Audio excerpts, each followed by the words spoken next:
Hello everyone, this is your host for Latina Role Models, and tonight we have Laudi, Campo. Damaris, Ramos. I forgot my name, that's okay, I know my name.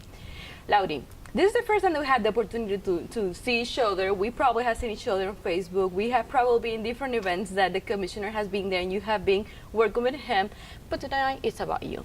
Thank you. Who's Laudi? Because sometimes the people see you different events and they're like, I wish to have the job she has. I wish I can be doing what she's doing in different roles. It's not just your regular, 9 to 5. It's also the other things that you do that makes the person that you are. Tell me more about your culture. Well, my name is Laudi. I've been married for 20 years. I'm a proud mom of 2 daughters. One is 19 and she attends UCF, and the other one is... so you have kids like around 10 years old? Oh, thank you. The other, it's 14 and she attends Boone High School. They're my pride and joy. I was born in Puerto Rico and I was raised in a town called Morovis, very close to Arecibo. Mm-hmm. And it was a humble upbringing. Like, I was raised by a single mom and I had I have a brother. Now I have 2, but at that moment it was the 3 of us. And I think that made me who I am. Are you the oldest? Yes. I'm the oldest. I'm the mom of everybody in the family. Mm-hmm. And my mom was an expert with helping people, but also with the chancleta. So, So I think those... So you mean traditional Puerto Rican family? Mom. And I do have to say my 2 grandpas were my life. Like, I admire them all my life. One was a farmer, and he taught me to be humble, to love the land, to love the people. The other one was an accountant, and he was always like, you have to be a straight A. So I had these 2 type of... Definitely a balance. Yes. So both of them were my pride, and also my pride and joy, my 2 grandpas. So I had amazing friends, teachers. A small teacher in the town Cuchillas. I still remember how great it was to be raised in Morovis. So I can say that that's Laudi.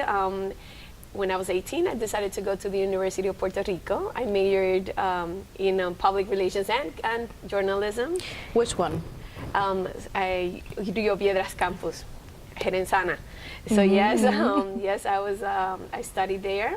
And in my life, I've worked in everything. If you tell me, I will tell you, yes. I've done that before. And 6 years ago, we decided to move to Florida. It was a big change, but we're here and we're being resilient, and now we can say, wow, we have come so far.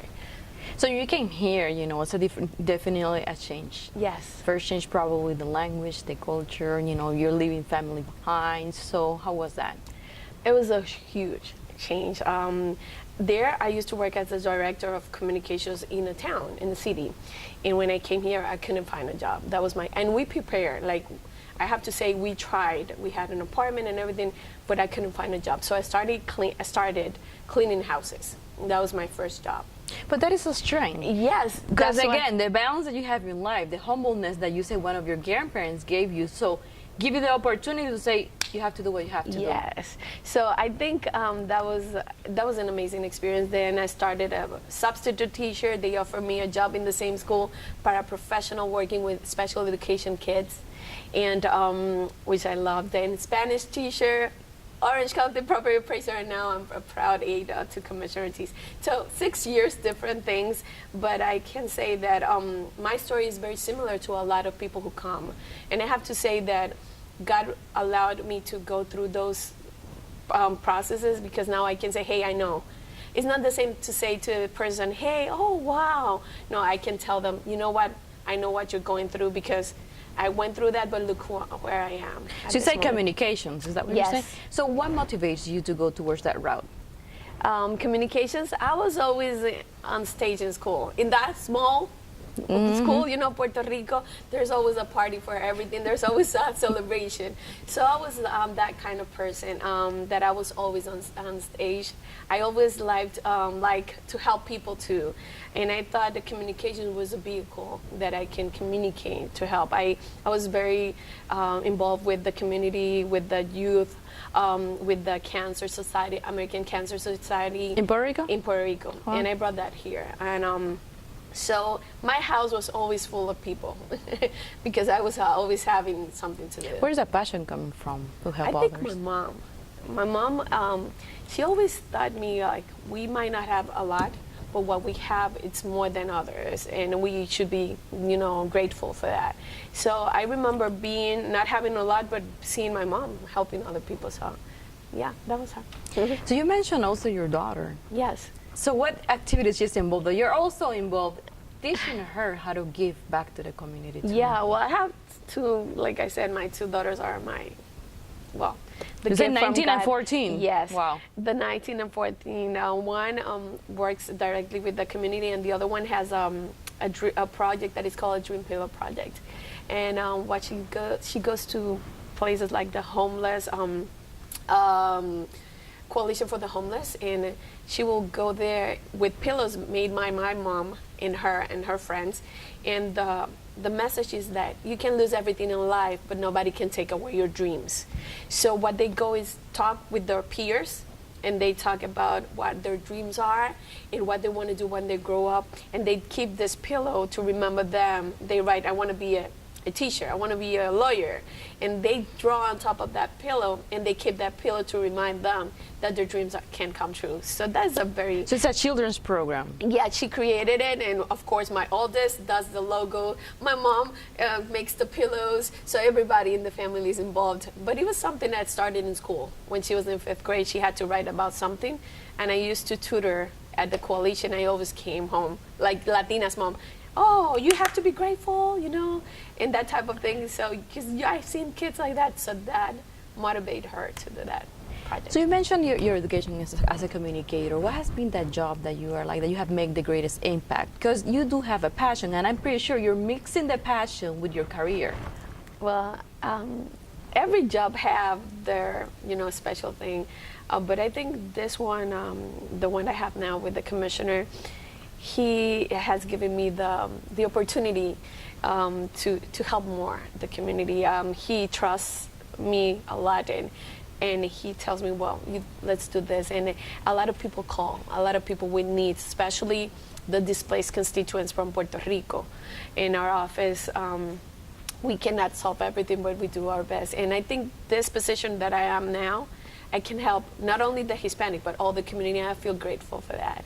It's amazing how you can do something and change people's lives. So give me an example in your daily routine. What things is it that you do to help the community? Well, and this is city only? Yes, it's city only. But I used to work, like, for example, at the county too, and there my goal was seniors and Hispanic community at that moment. In this part of the year, what I can tell you, my days are busy. You never know what's going to happen because it depends on the needs. You always have a schedule, but you never know. Things that we can do is from educating someone how to find a job or help them get some services, even to bring them food to their houses, to that point. Like we have cases like that. Like lately we had a case a month ago. A constituent lost everything, so we were on the streets. Okay, what do you need? Let's. It was a fun, their house got on fire. So, and we help that. We can do from bringing food to your door to help you to find a job. So you have been doing this job for how long now? This one, it's a year and a half. But again, it's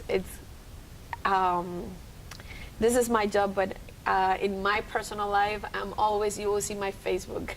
I need a bed, I need a crib, and I have to say something. I've been blessed. Like when the displaced constituents were coming, I remember having a family of 12 with 3 kids, not having where to sleep. I wrote on Facebook, I need cribs for the kid. I got Amazon from Texas, like deliveries, Amazon from Texas, from California, people sending me like, okay, this is for the kids. So I feel blessed that in my, in my life I can be a little bit of help to those in need. It is very hard to separate the professional and the personal life. You know, Yeah. when you go also to my Facebook, you see there's a mixture between the community center and the other things that I do during the day, from A to C. But definitely, it's a blessing, like you said, when you have people who are following you, who believe in what you do, not just your 9 to 5. They believe the passion that you have, because there's probably people who has known you from a long time. From when you were there in Morovis, probably organizing activities at school and plays, things like that, and they know that you really are the real deal. Thank you, and I appreciate that. It's a blessing, and I have to say, and that's my mom. Like, I remember coming to my house and say, hey, this weekend you're participating in this because we're helping this person. And it's funny because it's okay, but it was not, they didn't ask you if you're available. You are, because it's your responsibility as a human being. So I have to give a credit to my mom. So what are your future plans? Well, continue to help the community. First of all, continue to raise my daughters. I want them to be strong Latinas, women. When you say strong Latinas, what do you mean by that? Well, I think people that feel pride of where they come from, women that can do any job, women that are not afraid to say what they feel and ask for what their rights. I think that for me to see my daughters doing that, and of course not forgetting that there's always people that need, that also makes you strong. That is for me a strong woman, a person who is. And I definitely ask you because, when you say strong woman, it can be, misinterpreted by others, like, having probably feelings that are strong, but it's not, it's being weak. Being weak to the feelings of others, have empathy for the feelings of others. That's the strong woman that you're talking about. Yes, and being able to say what they think and to stand up in any platform and say, hey, I'm from Puerto Rico and I'm proud and I'm here and this is who I am. And I like to see my daughters saying that and being proud of what they are. For young women, probably like your daughter's age 14, they look at you and probably her friends that are looking at you, and they're probably looking at you different events and on TV, working with the commissioner. What would be your advice To the young ladies? I will say, don't let anybody take away your dreams. Like my daughter said, life is not easy. My life was, when I think I had a great, happy life, but it was actually, when you think about it, It was hard. It was hard. But I don't know why they still think it was happy. Why? Because my mother always told me, you have to see the positive of the things. Because strong woman, we have the capacity of turning, but it's negative into positive. Yes.